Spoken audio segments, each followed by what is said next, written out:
આ કડદા પ્રથા નાબૂદ થાય એના માટે સતત સંઘર્ષ ચાલુ છે. ભાઈ રાજુભાઈ કરપડાએ બોટાદની અંદર ખેડૂતોની એક સભા બોલાવી અને આ કડદા પ્રથા નાબૂદ થાય એના માટેની ડિમાન્ડ કરી. ભાજપે ખેડૂતોને સાંભળવાને બદલે આ કડદા પ્રથા ચાલુ રાખી અને ખેડૂતોને ભેગા થવા દેવા અને એની માંગોને દબાવવાની કોશિશ કરી છે. ગુજરાતના અલગ અલગ જગ્યાએ આમ આદમી પાર્ટીના નેતાઓ, આમ આદમી પાર્ટીના કાર્યકર્તાઓને તમામ જગ્યાએ પકડીને ઘરમાં યા તો હાઉસ એરેસ્ટ કરવામાં આવ્યા છે યા તો પોલીસ સ્ટેશન લઈ જવામાં આવ્યા છે.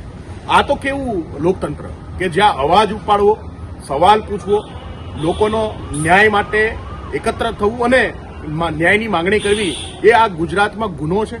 અને જ્યાં સુધી ગુજરાતના ખેડૂતોને ન્યાય નહીં અપાવીએ ત્યાં સુધી જંપીને બેસવાના નથી. આજે પોલીસ ઘરની બહાર બેઠી છે અને મને ઘરની બહાર નહીં નીકળવા દે. કાલ રાતના મને ફોલો કરે છે. કાલે હું સામાજિક કામથી બહાર ગઈ હતી અને આવી રહી હતી તો રોડ ઉપર જ મને રોકવામાં આવે છે. ખેડૂતોને સાચી વાત લોકો સુધી ના પહોંચે એટલા માટે આ બધું ભાજપના ઇશારા ઉપર થઈ રહ્યું છે. મારે એટલું કહેવાનું છે કે પોલીસ આજે અમને ઘરની બહાર જવા નહીં દે.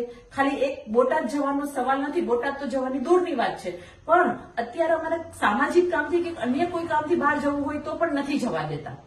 તો અહીંયા જે એ લોકોની તાનાશાહી છે, ભાજપનું જે ડરી ગયેલું ભાજપનું જે તંત્ર દ્વારા જે દુરુપયોગ કરવામાં આવે છે એનું આ ઉદાહરણ છે.